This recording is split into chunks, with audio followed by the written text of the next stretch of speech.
Welcome to the Daily Jerry Anderson podcast, which today begins with some fiddling at the knobs of power. There are those who feel that these things should be done before the programme starts, and you know, they're right. Are you loud, Emma? Yeah. Emma's loud too as well. Everybody's loud in their headphones. I know we are. There's nothing I can do about it. Yes, said it at you the can beginning. adjust our headphones. No, I'm not going to start that again. What do I love about that record? That's Tom Penny turn and the the headphones down. Ah, for God's sake, can't you just... All right, I'll turn them down. How's that? Is that okay? Is that okay? Are you in the right one? I don't know. Yes, that's... Is that it? Is that it? Yeah. Is that it there? Is that it? Getting louder? Is that getting louder? Hmm? Is that getting louder? That's okay. No, put it down more. This one here, this one here. Is I that don't know if it's... No, it's loud. Is that loud? Is that what? Is that it there? You said... No, is that it? What? I never tire of that, you know. I know. Is that, are you okay now? Yeah, that's fine. That's fine. That's okay. That's fine. Why do I love that record? That's Running Down a Dream by Tom Petty and the Heartbreakers. Why do I love it? Because it reminds you of your youth when you were a younger man. No, that's why you like records. No, and you were driving along a road in an open-top Citroen V8 or something with your hair blowing in the wind. What remained of it. And listening to that. No, that's the wrong thing. The record I was telling you about that had that effect on me was Haitian Divorce. Right. By So Steve what do you Steely like Dan. about that song? Because, see, when it ends, it's peaking. It's peaking when it ends. And there's a moral there. Peak and then end. Good morning, ladies and gentlemen. In case you're wondering what this is a radio programme. This will be on until 12 o'clock. My name is Gerald Michael Anderson. Him in there is Sean Coyle, ably assisted by who's in there today? Just Emma. On her own. Oh, we used to have two women. You're down a girl. I know I'm You know that. I'm what? Do you know what I mean? You're short. The number to ring you. The number to ring if you want to contact is... The number to ring if you want to contact... Now stop it, will you? We've only started the programme already. We're in trouble. The number to ring if you want to contact this programme, and please do. Why have you lost a member of staff? I don't know. We used to have two women in here. Yes. And then there was one. Yes, why is that? I don't know why. It's just one of those things I'm most afraid to ask, because if you ask questions, they sack you.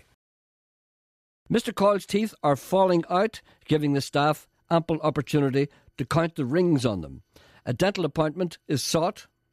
My phone fell out last night. I heard that this morning. I heard it clank. And which molar is it? This little molar On the left. Is there pain? Alas, no. But you see, you're anticipating pain.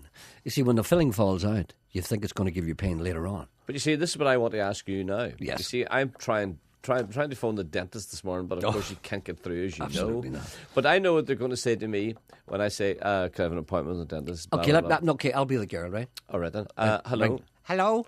Hello. Could I make an appointment, please, with Mr. Smith? Certainly, Mr. Smith. Yes, please. Right. Are you in pain?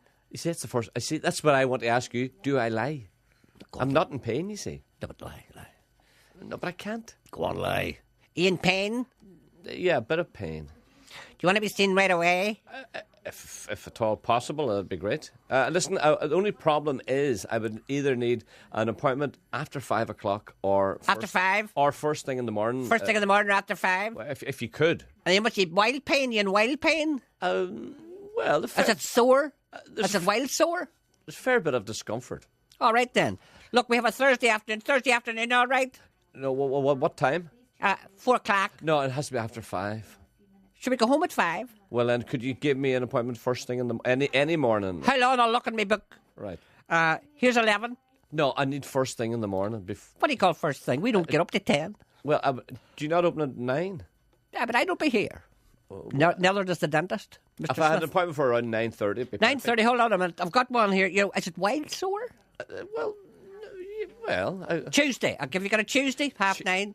Yes, thanks. Tuesday, 9:30. 9:30. Thanks very much, Mr. Smith. Thank you. But you don't know what Tuesday it is? Oh, you said Tuesday. No, Tuesday. I've got one on a Tuesday. Tuesday. A Tuesday. I thought it was next Tuesday. No. So July the 14th. People can be cruel. The presenter knows this and takes nothing personally, not even cruel jibes about his physical appearance, a vulnerable enough target. But no, it's the mental torture that gets to him. Happy New Year, puppet chins. Here's an idea for a new spot on your show. What about asking people to ring the programme about something very important, but alas, a little boring? Then rush them off the air before they get a chance to make their point, and then go on and on about yourself until everyone wants to smack you up the gob with a wet fish. Maybe you could practice this out on Sean first. You see how cruel people are? He's being sarcastic. You sense that, don't you? Yes. On New Year's Eve, I nipped into my local supermarket. I'll not mention the name for legal reasons, says Michelle. I filled my trolley with food and, of course, much wine. When I got to the checkout, my heart sank because I saw who was going to serve me. It was the same guy with whom I had had a dispute about an offer on an earlier occasion. I won't tell you what his offer was. If you read this out, I'll tell you about the earlier occasion tomorrow. He must have noticed me, though. I went, oh, God. Not her again. Anyway, the very first item he grabbed was the bottle of sparkling Chardonnay. He beeped it through at $12.99, and I said, oh, I'm so sorry to do this to you again, but that's an offer. It's actually £5.99. We both went to check, and sure enough, it was on offer. He had the cheeks to say to me, this time you're right. We returned, and the item was changed before my eyes on the system. I shuddered to think of how many people had bought the same wine and did not pay attention when it was going through at the full price. Here's something to remember.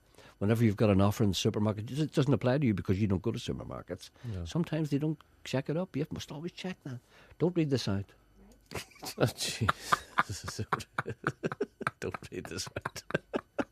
I like when people say that because it's always too late. Anyway, another gentleman writes to me, I was going to tell you something. Take the Money and Run. Now, that song, Take the Money, had you ever heard that before? No.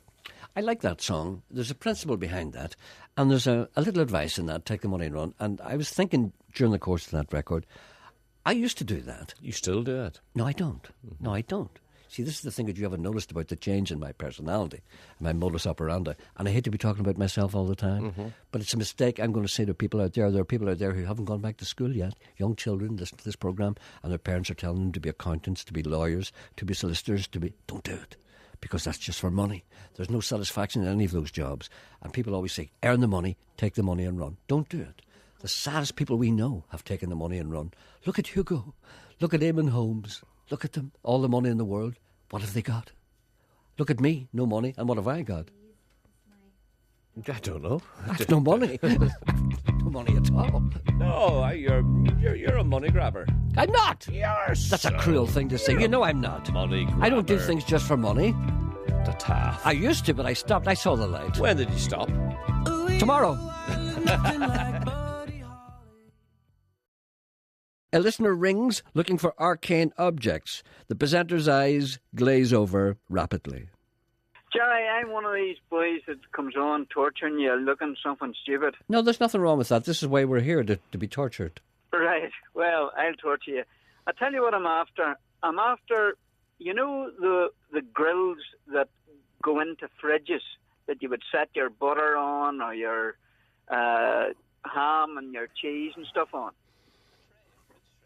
A fridge tray?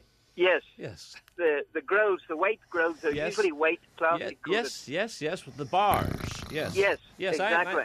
I know exactly what you mean. Jerry's left us, by the way. Has he? John, right. Yes. What? I need about 20 of them. Sean, will you handle this? this? That's a big fridge. No, you do this, Sean? Yes. Yeah, go ahead. It's for another wee job. It's for a fridge. Oh, right. Not for a job. But I used to get them at my local amenities centre. You know, the Skip. The Skip, yard. yes. And why can't you get them there anymore? You can't get them there because they won't give you them. They're not allowed to give you anything now. Even if you're telling them you're recycling it, they won't give you anything. Well, who won't give you stuff? I thought I was handling this. No, I sense a little anarchy here. Yes, okay. You say you went to the Skip? I went to your local amenities yard where you're supposed to take all your rubbish. They're very organised down there. They're great, so they are. I love going to it. No, that's because you're very organised. I don't like it. I like it when you just throw everything in together. No, it's great. The man says, put that in there and put that in there and put that in there. You go down there with different things. I mean, if you have an old video there or you've got an old cardboard box, you have to go to 5 different places. It's great. I went down there one time and I threw everything on the one place. The boy says, hey, boy, your videos don't go there. I said, well, where do they go? He said, go to video hard. So I bring everything. For God's sake. It's like those people making you check out your own food in supermarkets now. Have you seen that? Jerry. You have to check out your own food. The next thing, you have to check out your own food. You go behind the till? Yeah. You go behind the till and go beep, You beep, have to beep all beep. your own stuff, and then you pay for it. Just the next thing you know, you'll be out digging the fields. There's no... But Jerry, I thought it was a recycling centre. Yes. Well, see, so obviously you're not regarded as a person who can be recycled. I mean, you're not part of the whole thing. Like, you're not part of this earth. So they're recycling for everyone except you.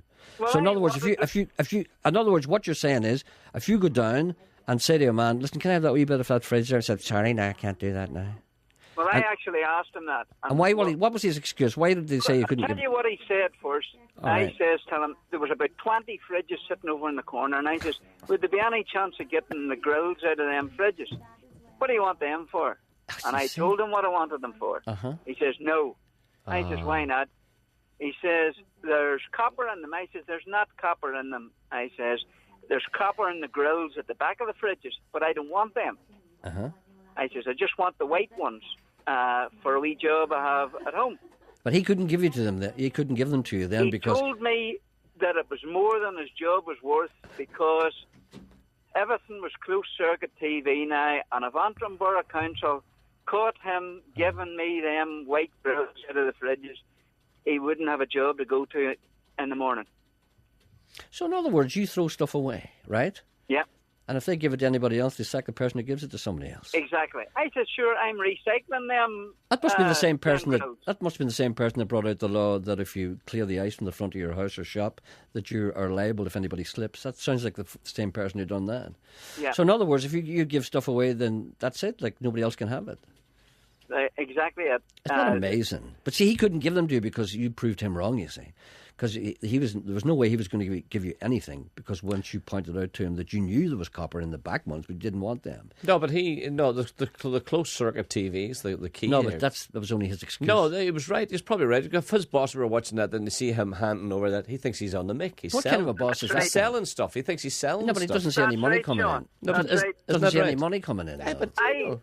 I asked the bin man then a couple of days after. I says to him, is that true? And the bin man says, yes, that is true. You're not allowed to give anything out to anybody because once it goes through them gates, Antrim Borough Council owns it. Well, it's, That would put you off giving them anything. You know? I mean, I have an old your video. only hope, John, is to stand outside the gates and Why ask did- people what have they got. You dumping an old fridge there before you go in. No. I stopped them when they go in. Why Stop. I'm ringing you, Jerry? Stop. What have you got there? Or alternative, you could chain yourself to the railings. The presenter has a past. There was a time when he tried to be popular. It's a time that he bitterly regrets. He is now happily unpopular.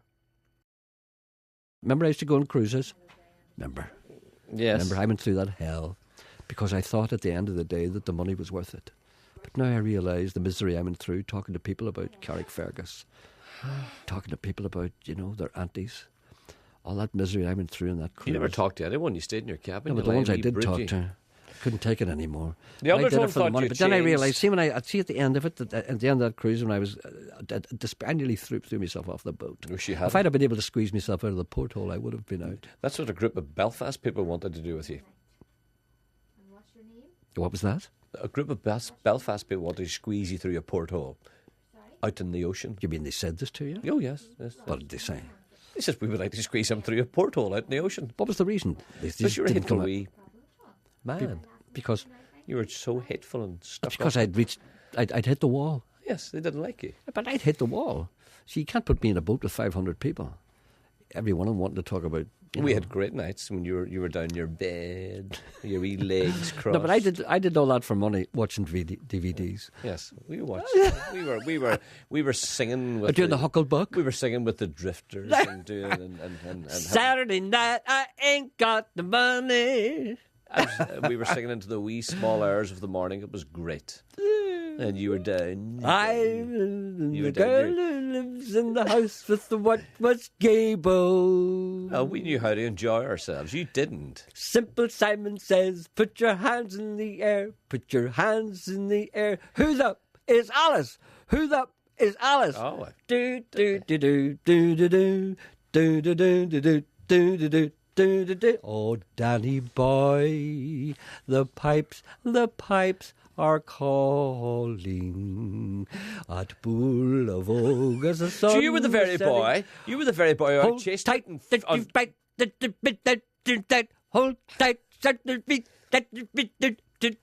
You were giving out.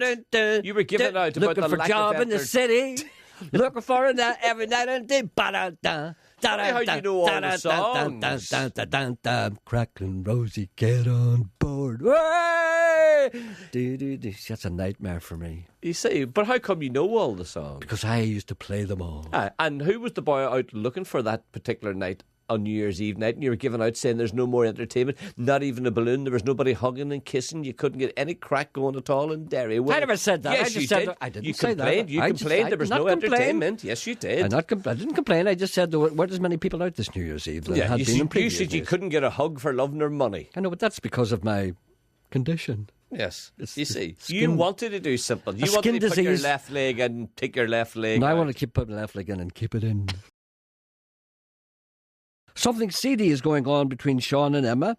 The presenter disapproves on the grounds that he is not included. If there is something seedy going on, he wants to be part of it. It's the way he is. That's Tom's Diner with Suzanne Vega featuring DNA. That's a reworking of her original song. I've become quite fond of Suzanne. Excuse me, did I say something funny? No, Emma was demonstrating something to me. Oh, shit. No, we're having a discussion here, Emma. And I. Maybe you could shed some light on it. It's about She stood up there. Yes, and What was she doing? I couldn't she see. was I doing could just things see. with her legs and Was her she? hands. Yes, and I was doing things. Was she showing you how to pole dance? No, we're talking about John that you were talking to, Yeah. the tray man, the fridge tray man. The fridge tray man. He may not want to be called that, Well, okay. you know, right? Yeah, yeah. Okay. You see, you never asked him what he wanted the trays for. And Emma was saying that to me. Says you or Jerry never asked John what he wanted the trays for. And she stood up and showed you? She explained to me that John wanted the trays. But he's a pigeon keeper, pigeon fancier, right? How did she know that? John told Emma before He never told us. I know, and 'cause he we wants never- the trays. So when the Liver? pigeon is sitting, Shaitan. Yeah, I understand. it drops through the bars. see. But I said to Emma, I says that means that the pigeons could only sit sideways on the bar. All the pigeons have to be lined up sideways. So she stood up and So Emma demonstrated. says no, and then She stood up and showed you how she does it in her house. she says you can put a leg here and you can put a leg there, and she showed me. Shook it all about. Did she? Whereas I says, then she realised that the pigeon couldn't put one leg in front of the other leg and hold on with its, and that's why she was crossing her legs. And Emma, would you do that again for me? oh, I so didn't. so a pigeon can't cross its legs and hold on and look out frontways, and look straight. I understand. The pigeon has to sit sideways. But Emma can. No, Emma was showing how. No, a pigeon couldn't straddle two bars. Can That was Emma my straddle point. 2 bars and hold on? Emma says it can. She can do it. But she's only doing it for me. I see that. But why would she not do it for me? I'm interested in that No, kind of thing. No. Maybe Now, perhaps you know a wee bit about pigeons. You worked in the quay. Yes, for a I know long all time. about pigeons, Now, yeah. do you think a pigeon could straddle 2 bars of a fridge tray? No. No, no way. Too much for any pigeon. That's right. Thank you for listening. Back tomorrow.